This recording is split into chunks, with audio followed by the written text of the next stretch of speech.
चंद्रयान-3 ने फिर से भेजी पहले से ज्यादा भयानक फोटो और चांद का वीडियो। दोस्तों, इस समय चंद्रयान का प्रोपल्शन मॉड्यूल और विक्रम लैंडर दोनों अलग अलग हो गए हैं और जब से लैंडर लैंडिंग करने के लिए अपने सफर पर आगे बढ़ रहा है, वैसे वैसे चांद का रहस्यमयी खुलासे कर रहा है। आपको बता दें कि चंद्रयान-3 में लगे हाई रेजोल्यूशन कैमरे ने चांद की ऐसी भयानक फोटो के साथ वीडियो को भेजा है जिसे देखकर वैज्ञानिक भी अचंभे में पड़ गए हैं। साथ ही चंद्रयान-3 के लैंडर ने इसरो के पास ऐसा मैसेज भेजा है जिसे देखने के बाद इसरो के वैज्ञानिकों को भी अपने कारनामों पर यकीन नहीं हो रहा है। चंद्रयान-3 द्वारा भेजी गई तस्वीरों को दिखाने से पहले हम आपको कुछ जानकारियां देते हैं। दोस्तों, 17 अगस्त के दिन दोपहर में 1:15 पर जब प्रोपल्शन मॉड्यूल और विक्रम लैंडर दोनों अलग अलग हो गए थे, तभी विक्रम लैंडर ने प्रोपल्शन मॉड्यूल को धन्यवाद देते हुए इसरो के पास मैसेज को भेजा है और मैसेज में लिखा है कि जिन्होंने मेरा साथ दिया उनका धन्यवाद। आपको जानकारी के लिए बता दें कि यह मैसेज विक्रम लैंडर ने इसरो के वैज्ञानिकों के पास भेजा है, जिसकी जानकारी इसरो के वैज्ञानिकों ने ट्वीट के माध्यम से दे दिया है। 14 जुलाई को श्रीहरिकोटा से रवाना होने के बाद चंद्रयान-3 ने 3 हफ्तों में कई चरणों को पार किया।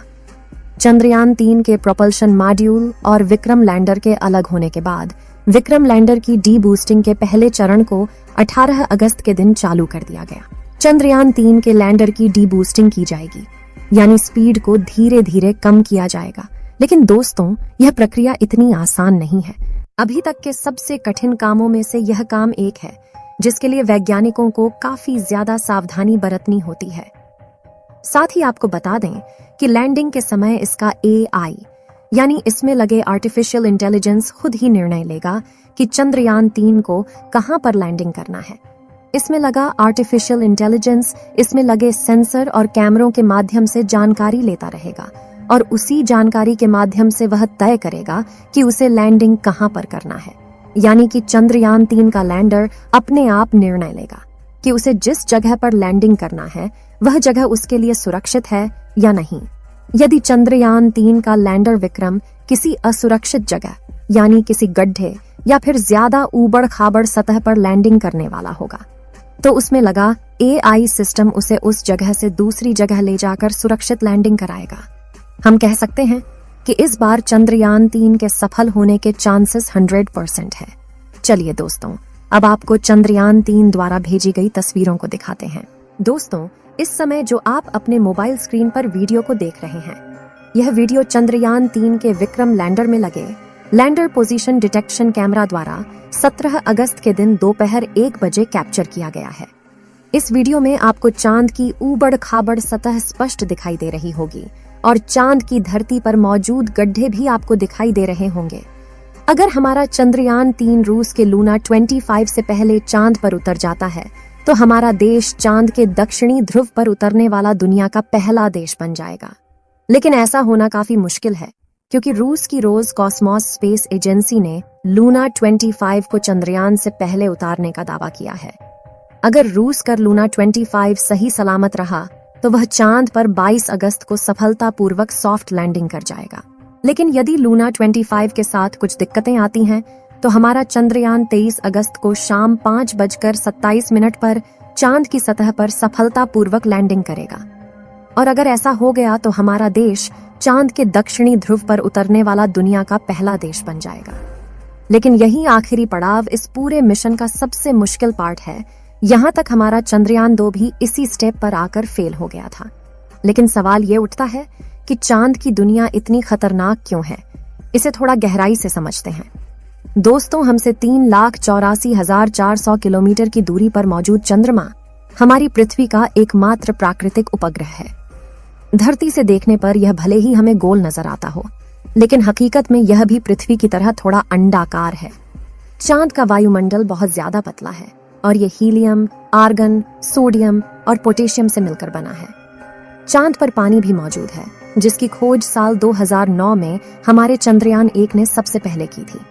लेकिन यह पानी पृथ्वी की तरह लिक्विड फॉर्म में नहीं है, बल्कि चांद पर यह बर्फ के छोटे छोटे टुकड़ों में मौजूद है। आपको शायद इस बात पर यकीन न हो, लेकिन चंद्रमा हमारी नींद पर भी खास असर डालता है और यह बात एक रिसर्च में साबित हो चुकी है। दरअसल 8 से 10 साल पहले स्विट्जरलैंड के बेसल विश्वविद्यालय में यह खोज की गई थी कि अमावस की रात में लोग ज्यादा गहरी नींद सोते हैं, जबकि पूर्णिमा की रात उन्हें नींद इतनी अच्छी नहीं आ पाती। अब इसकी वजह क्या है? यह सवाल अभी भी वैज्ञानिकों के लिए एक रहस्य बना हुआ है। आपने बहुत बार सुना होगा कि चांद पर बड़े बड़े गड्ढे मौजूद हैं, लेकिन इन सभी में सबसे ज्यादा बड़े और गहरे गड्ढे चांद के दक्षिणी ध्रुव पर है और चंद्रयान 3 के विक्रम लैंडर को यहीं पर उतरना है। साथ ही इस इलाके में गड्ढे भी सबसे ज्यादा है। आप यह जानकर हैरान हो जाएंगे कि चांद के दक्षिणी ध्रुव एक ऐसा गड्ढा भी मौजूद है जो चंद्रमा का सबसे बड़ा गड्ढा है, जिसका व्यास 25 किलोमीटर और गहराई 8 किलोमीटर है। यानी इसमें 1 से लेकर 10 कुतुब मीनार तक समा सकते हैं।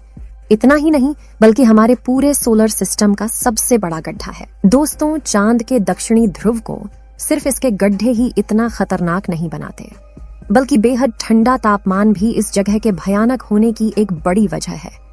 असल में इस इलाके में कभी भी धूप नहीं पड़ती, जिसके चलते यहाँ कुछ हिस्सों का तापमान -50 डिग्री सेल्सियस तक पहुंच जाता है।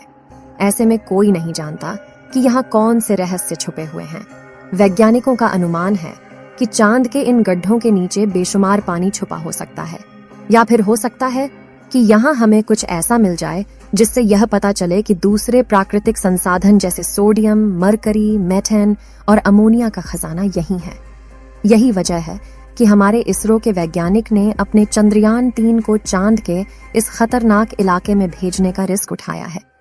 लेकिन सवाल ये उठता है कि रूस और अमेरिका तो आज से करीब 50 साल पहले ही चांद पर पहुंच गए थे, पर उन्होंने चांद के इस इलाके को खोजने में दिलचस्पी क्यों नहीं दिखाई? क्या इसके पीछे कोई ऐसी वजह है जो हमसे छुपाई गई है? असल में दोस्तों, इस विषय पर दुनिया भर में कई सारी थियरी मौजूद है, जिसमें कुछ थियरी को खुद नासा के एस्ट्रोनॉट्स ने ही जन्म दिया है।